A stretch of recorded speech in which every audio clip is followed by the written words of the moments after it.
Colorado Springs congregation spent the morning discussing what's going on in Ferguson. Local law enforcement officers at this morning's service say police and citizens across the country need to create a better dialogue to prevent further violence. KRDO News Channel 13's Eric Fink also spoke with one congregation member who knows Ferguson very well. Inside this hall, a call to stop the violence and unrest.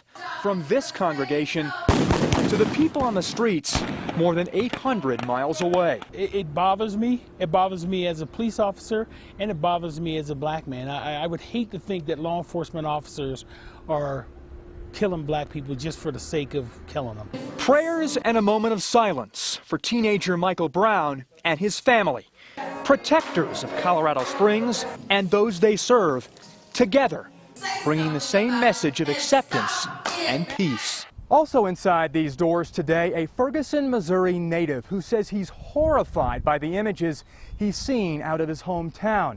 He says he has a message for the law enforcement community and the citizens of Ferguson he knows firsthand. We've got to get to a point where we learn to use our voice versus our fist. In Ferguson, there's now a lack of trust between police and the people, and that's troubling for Robert Wilson. Anytime there's an allocation of police brutality, it's a black eye to all of us. And unfortunately, everybody lumps law enforcement together.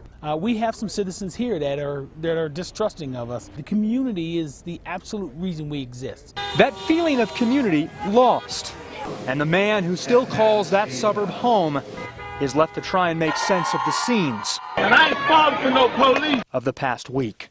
I'm in disbelief that a neighborhood that I grew up in that was a area that I used to be able to walk at the park to and go to the swimming pool is in utter chaos.